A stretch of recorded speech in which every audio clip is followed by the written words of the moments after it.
Two fathers, one day. One received $50 socks, the other a $25,000 Rolex.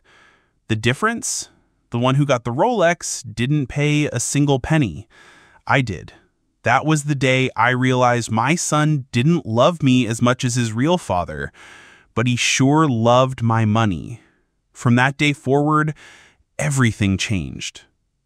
Robert Chen, a 58-year-old retired accountant living in a quiet Chicago suburb, woke up early that Sunday morning as he always did. While preparing his coffee, he looked out the kitchen window. The June sun illuminated the rose bushes in the garden, and the flowers his wife Linda had planted were blooming. Today was Father's Day, and he was expecting a gift from his son Michael. At 10:30, the doorbell rang. Michael and his wife Sarah arrived with their 3-year-old daughter Emma. Michael, 32, was a handsome man working at a marketing company. Sarah, 29, was blonde and always tried to look perfect. "Happy Father's Day, Dad," said Michael, hugging Robert. He held a small gift box in his hand. When Robert opened the box, navy blue socks came out. The Marks & Spencer tag was still on them, $49.99. "Socks," said Robert, trying to smile. "How practical." "Exactly," said Michael enthusiastically. "You always like practical things, right? You don't like spending money on fancy stuff." Sarah stood quietly in the background, busy with her phone. Emma ran and hugged her grandfather's legs. "Grandpa, can I have ice cream today?" "Of course, sweetheart," said Robert, picking up his granddaughter.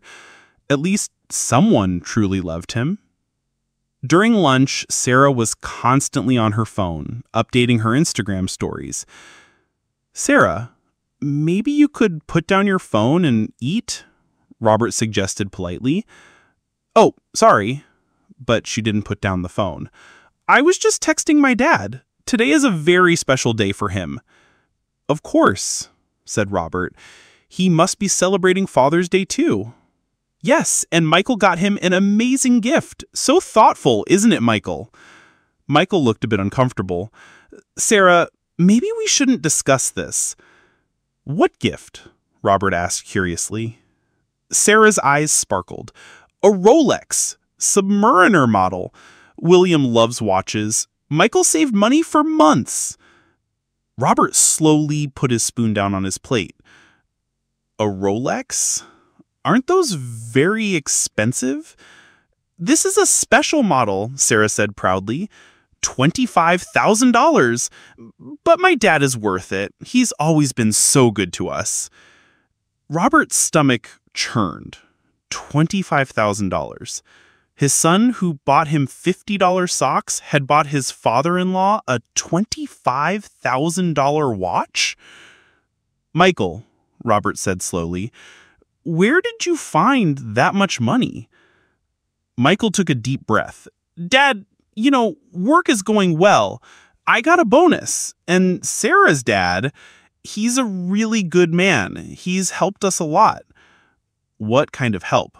"Well, with buying the house, the car, Robert knew. William Henderson, Sarah's father, was a wealthy real estate developer. But this didn't explain Michael spending $25,000. That evening, after Michael and his family left, Robert sat alone in the living room. He was examining the socks in his hand. Cheap cotton, simple workmanship. The price tag was still stuck on. His wife Linda sat beside him. "How do you feel?" "I don't know. A $25,000 watch? Maybe he really got a bonus." "Linda, we know Michael's salary. Marketing specialist, $25,000 a year. This means 6 months of his salary." Linda was silent for a while. "Maybe he saved up. 6 months ago, he came to us asking to borrow $800 for his car repair, remember?" That night, Robert couldn't sleep. Something was wrong, and he could feel it. The next morning, Robert sat at his computer. 3 years ago, he had given Michael an additional credit card for emergencies. Only for real emergencies, he said then. He logged into Chase Bank's website. When the account summary opened, his breath caught. Expenses from the last 6 months. Prestige watches, Beverly Hills, $25,247.99. Tiffany & Co., $3,200. BMW dealership, $8,500, down payment. Nordstrom, $2,100. Le Bernardin, $420. Four Seasons Hotel, $1,800. Total, $41,267.99. Robert's hand trembled as he looked at the screen. Over $40,000 spent, all from the emergency card. He called Prestige Watches. "Hello, I'd like information about a $25,000 Rolex purchase last week." "Certainly, sir. Do you have the card number?" Robert gave the number. "Yes, I see it here. Rolex Submariner date model. Very nice choice. We also gift wrapped it, under the name Michael Chen." "Do you remember who Michael Chen came with?" "Yes, he came with his wife, blonde lady. They said the watch was a gift for William Henderson." Robert hung up. Now everything was becoming clear. Robert used his 30 years of accounting experience to conduct a detailed analysis. He matched every expense with date, location, and purpose. The BMW down payment was for the new car Michael said was necessary for work. The Tiffany purchase was for Sarah's birthday necklace. The Four Seasons reservation was for the romantic weekend he described as a business trip. Everything was a lie. Everything was paid for with Robert's money. But this was just the beginning. Robert decided to go further back. Last 2 years, $127,000. Last 5 years, $284,000. Robert buried his head in his hands and cried. His son had systematically robbed him for 5 years. Robert explained the situation to Linda. His wife was surprised, but not that shocked. "Robert, you've always been too tolerant with Michael. University, car, house down payment, you always paid." "But this is different, Linda. This is fraud." Robert called his lawyer friend James Morrison. "Jim, I have a question about credit card fraud." "I'm listening." Robert explained the situation. "Robert, this is serious. If you sue Michael for unauthorized use, this means fraud charges. He could go to prison." "I don't want to put my son in prison. I just want my money back." "Then you have to solve it within the family. But collect evidence. Document everything." Robert planned his strategy. He wouldn't rush, wouldn't act emotionally. First, he would gather all the evidence, then talk to Michael. He met with an account specialist. He put a monthly limit on Michael's card, $500. He couldn't make any more purchases. Then he called Michael and invited him to dinner. "I want to spend time with my son," he said. Robert and Michael met at a quiet restaurant downtown. Robert had brought a file. "How's work going?" "Good, Dad. Very busy. There are big projects." "These bonuses are nice too. You can buy a $25,000 watch." Michael looked a bit tense. "Yes, I'm lucky." "Michael, there's something we need to discuss." Robert opened the file. He took out credit card statements. "What are these?" Michael asked, but his face had turned pale. "These are your credit card expenses from the last 5 years. Total, $284,000. Michael swallowed. "Dad, I can explain." "I talked to Prestige Watches. They confirmed the Rolex was bought with my card." "Dad, I was going to pay it back." "When and with what money?" Michael's eyes filled with tears. "I don't know. Work got difficult, and Sarah's expectations aren't my problem, Michael. You're my son. You stole from me. I didn't steal. You're my father. Family helps each other. Asking for help is one thing, taking secretly is another. You've been deceiving me for 5 years. Dad, please, Michael said, crying. Sarah's family is very wealthy. I was trying to rise to their level. With my money? I'll pay it back, I promise. How will you pay back $284,000? Michael remained silent. Michael, this isn't just about money. You've been lying to me for 5 years. Every business trip, every bonus, every emergency was a lie. I'm sorry, Dad. I'm really sorry. I'm sorry too, Michael. Sorry that I raised you this way. Robert stood up. I've canceled your card. You can't buy anything anymore. Dad, wait. If Sarah finds out, Sarah already knows. She's involved in this too. When Robert got home, the phone was ringing. It was Michael. Dad, please can you reopen the card? Sarah is very angry. What will we tell William? The truth. I can't tell the truth. They'll kick me out. Maybe they should. Dad, how can you be so heartless? Heartless? Michael, I've been fulfilling your every wish for 5 years. University, car, house down payment, wedding. None of it was enough. You stole more. I didn't steal, I borrowed. Taking without permission is called theft. The next day, Sarah called. Her voice was angry and harsh. Robert, why did you cancel Michael's card? Sarah, this isn't your business. Of course it's my business. Michael is my husband. His financial situation affects me. Then learn to live with your own money. This is very unfair. William has helped us so much. We wanted to thank him. You thanked him with my money.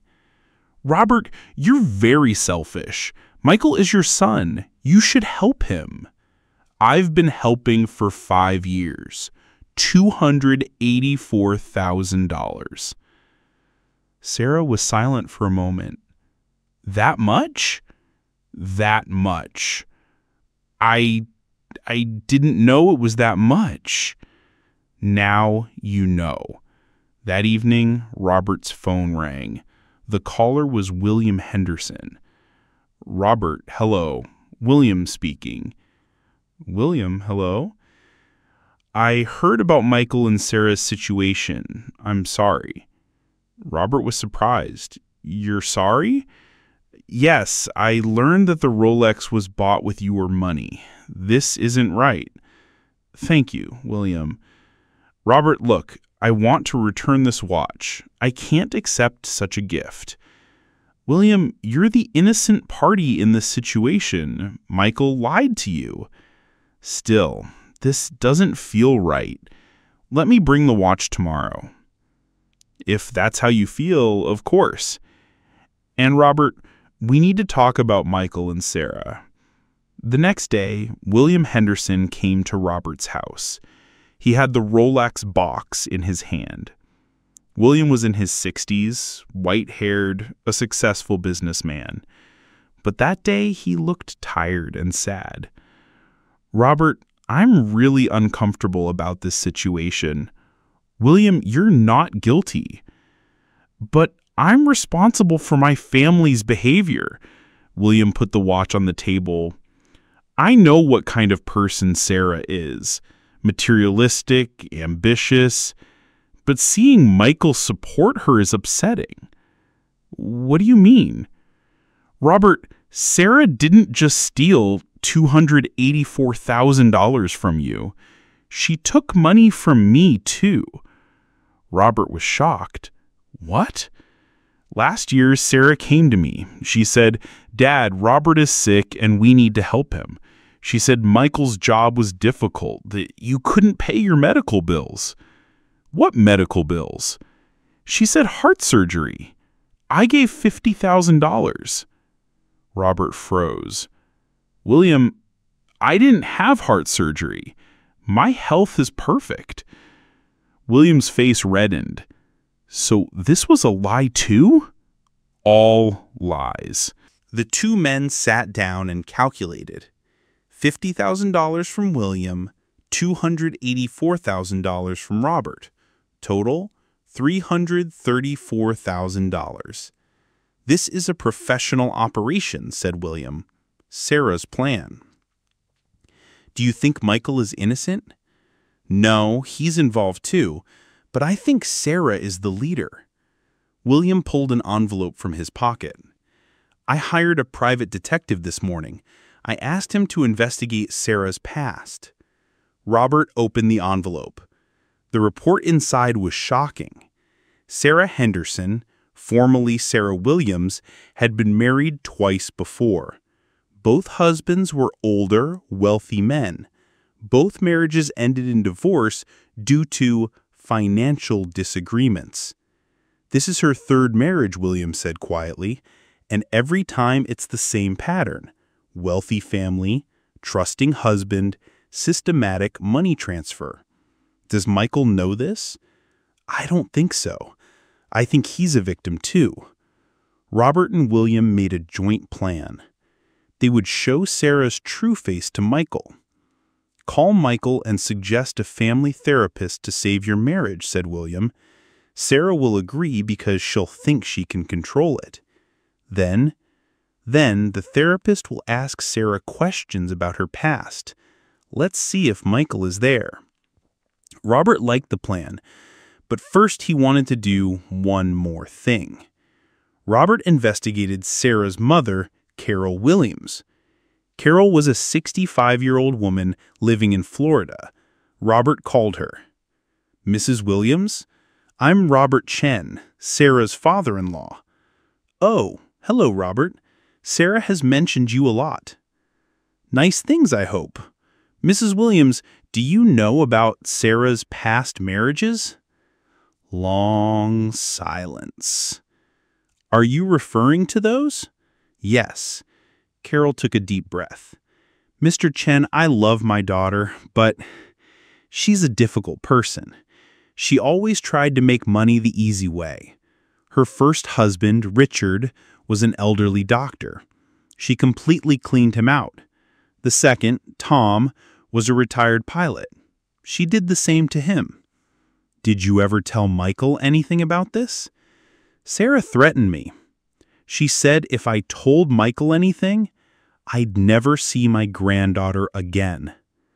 Robert's heart tightened. Emma, the innocent 3-year-old granddaughter. Mrs. Williams, it's time to tell the truth. Dr. Martinez's office was decorated calmly and modernly. Robert, William, Michael, and Sarah sat together. The reason we're here today is family trust issues, said Dr. Martinez. Sarah, could you tell us about your past relationships? Sarah looked tense. What do you mean? Your previous marriages. How do these experiences affect your current marriage? Michael turned and looked at Sarah. Previous marriages? Sarah, were you married before? I told you. No, you didn't. You told me this was your first marriage. Dr. Martinez continued. Sarah, how did your 2 previous marriages end? This isn't important. Your marriages to Richard Henderson and Tom Williams both ended in divorce due to financial problems. Michael jumped up. What? Sarah, what's happening? Sarah started crying. Michael, I can explain. You were married twice more and didn't tell me, and you had money problems each time? Robert opened the file. Michael, what Sarah did to her previous husbands is exactly what she did to you. Systematic financial exploitation. Michael, said William, Sarah came to me last year. She said your father was sick, that he had heart surgery. I gave $50,000. Michael looked at Sarah. "Dad isn't sick." "I know," said Sarah, crying, "but we needed that money." "What money? What did we need it for?" "Our standard of living, your family's expectations." "My family never expected anything. You expected it." Robert spoke. "Michael, in the last 5 years you've spent $284,000 with my card, with Sarah's plan." $284,000? Michael collapsed into his chair. I didn't know it was that much." "How could you not know?" Sarah screamed. "We made every purchase together." "You always said borrowed. You said we'd pay it back." "How were we going to pay it back? You make $3,000 a month." Dr. Martinez intervened. "Sarah, are you saying Michael wasn't aware of these expenses?" He knew, but didn't know the details." "Liar!" Michael shouted. "You always said small amounts." "Michael," said Robert, "now you know the truth. Sarah used you. She used me. She used William." Michael buried his head in his hands. "Emma, my daughter, what will happen to her?" "Emma is your daughter. That won't change. But Sarah? Sarah needs to leave this marriage." Sarah jumped up. "You can't divorce me. I'm Emma's mother." "And you're also a con artist," Dr. Martinez said quietly. "This isn't therapy's job, it's the law's." "Michael," said Robert, "I'm offering you a choice. I won't report Sarah's actions to the police, but she must leave this house and be reasonable about Emma's custody." Michael was crying. "How was I so blind?" "Because you're a good-hearted person," said William. "Sarah took advantage of that." A week later, Sarah moved out of the house. Michael moved in with Emma to Robert and Linda's house. "Dad," said Michael one evening, "I don't know how to thank you." "Michael, you're my son. If you learn from your mistakes, this experience becomes valuable." "How will I pay back the $284,000? "With time, but first think about yourself and Emma." William also visited frequently. He continued being Emma's grandfather because he truly loved the little girl. "Robert," said William, "Sarah's mother Carol called. Sarah is returning to Florida." "Good." "And Carol said Sarah has plans for a 4th marriage. She found an elderly, wealthy man." Robert shook his head. "This cycle will continue."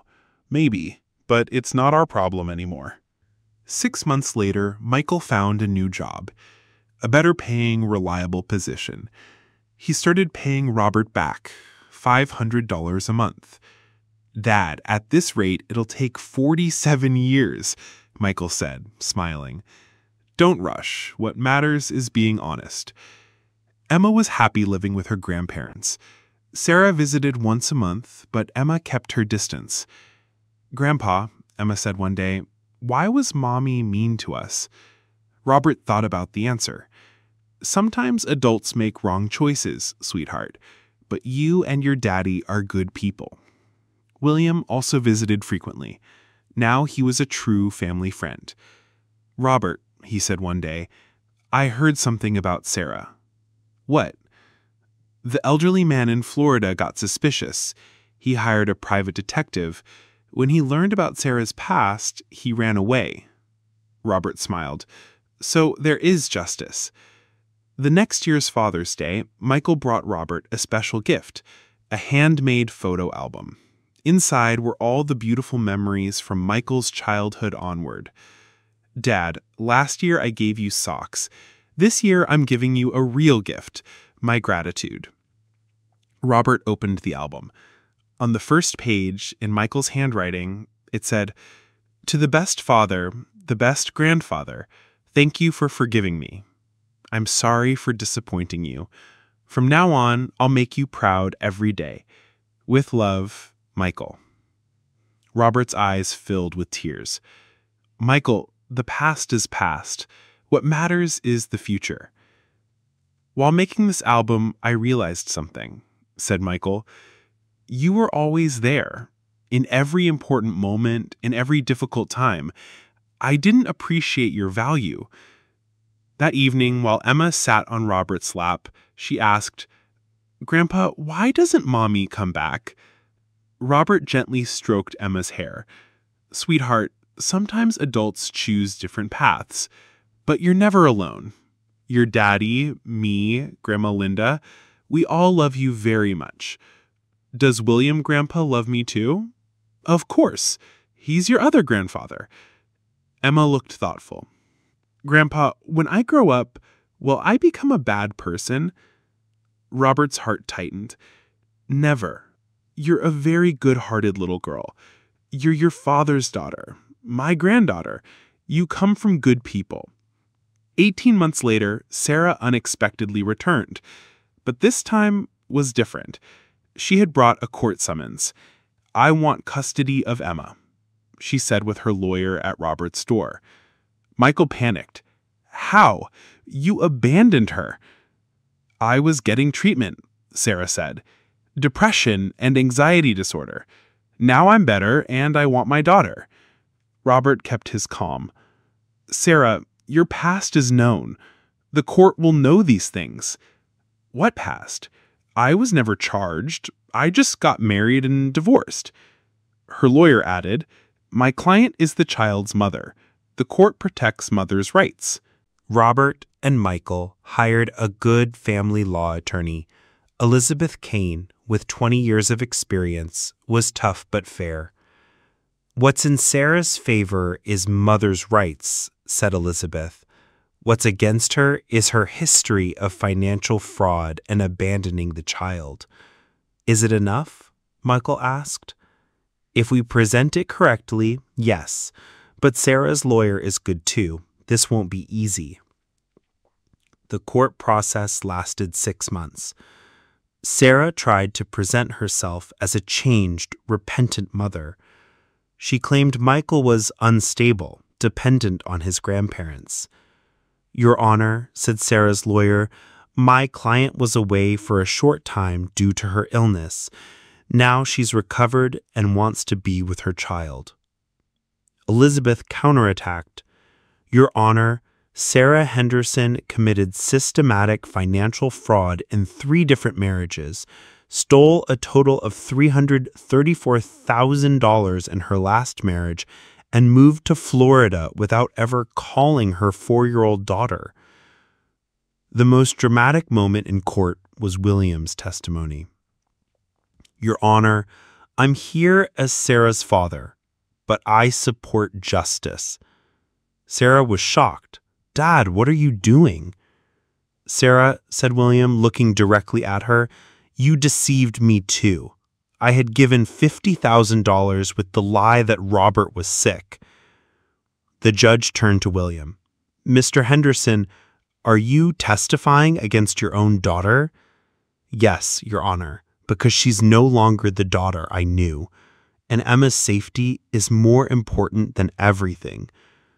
Sarah started crying. Dad, how can you betray me?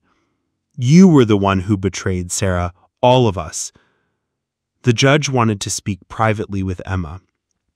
The 5-year-old girl, sitting at the small table in the judge's office, asked, Emma, do you miss your mother? Sometimes. Do you want to live with her? Emma thought, Mommy is an angry person. She always yells. Grandpa and Grandma are calm.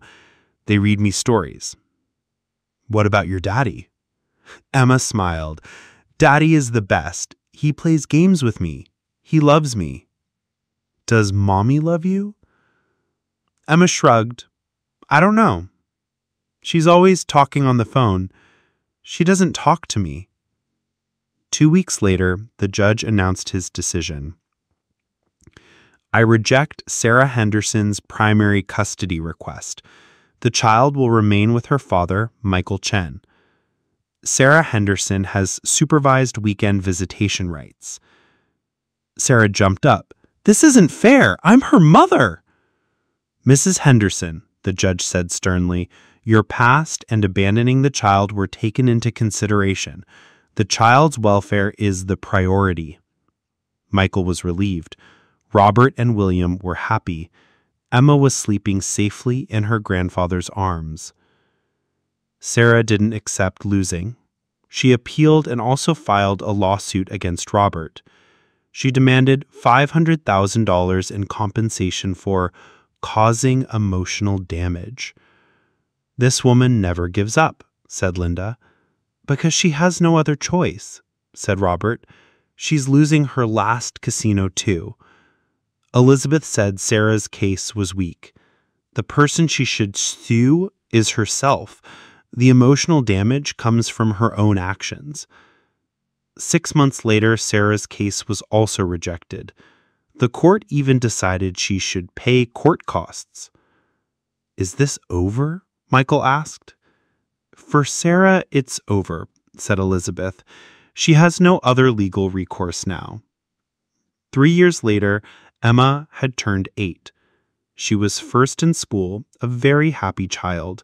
Sarah's visits had decreased, now she came once a month. Michael had found a new girlfriend, Jennifer, a teacher, kind, and someone who loved Emma. "Dad," Michael said one day, "I'm thinking of marrying Jennifer.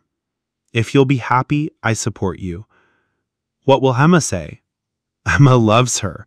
She's looking for a real mother figure anyway." Robert was now 61 years old. His health was good, and he spent a lot of time with his granddaughter. William had also become a true family friend. Emma called him William Grandpa. One day, William called Robert with the latest news. Sarah got married again. "Who's the victim this time?" "A 65-year-old retired doctor, George Phillips, lives in Arizona."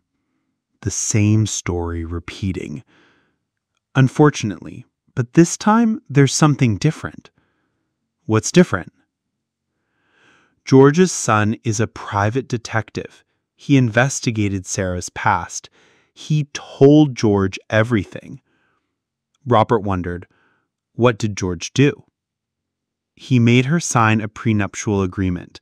Sarah won't be able to access anything."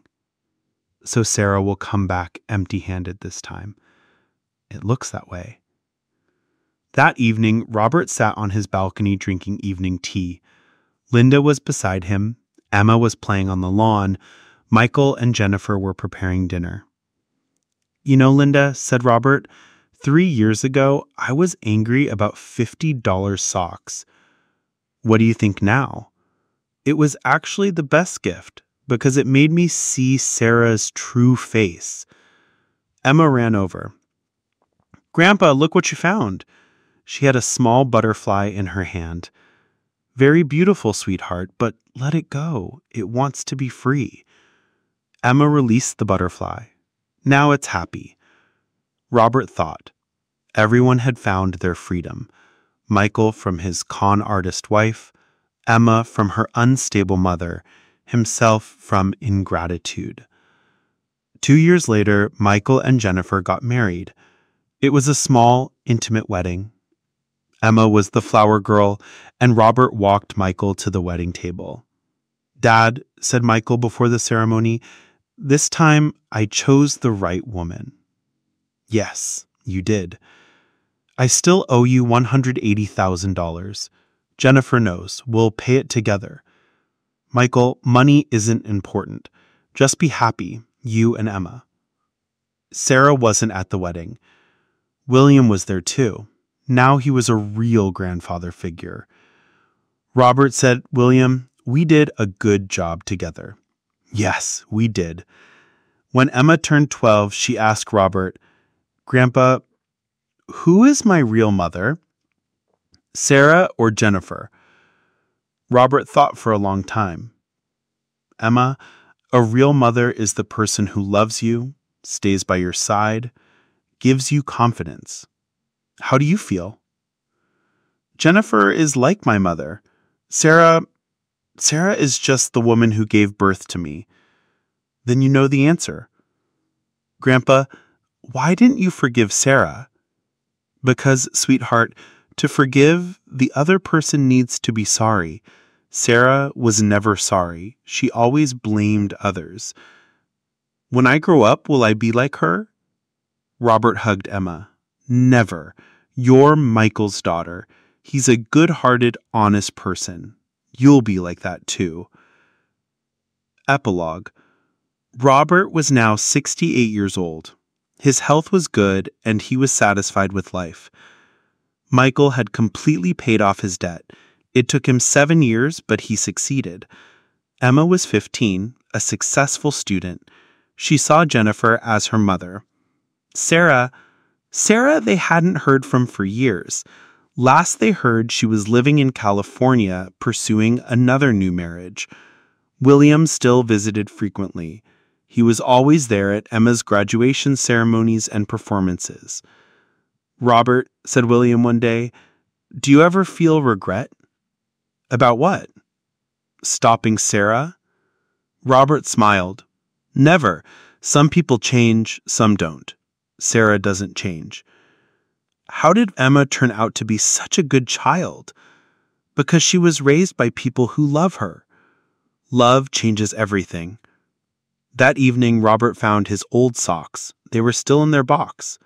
The $50 tag was still on them. Linda came. "Why do you keep these?" "To remind me. Sometimes the smallest things start the biggest changes." "Thanks to those socks, you saw Sarah's true face." "Yes, and we saved Michael. We saved Emma." Linda smiled. "Maybe those socks were the real gift." Robert looked at the socks. Maybe they were. Outside, Emma, Michael, and Jennifer were laughing in the garden, a real family picture. Robert put the socks back. He didn't need them anymore. He had already received the real gift: a peaceful family, honest relationships, and a sense of justice.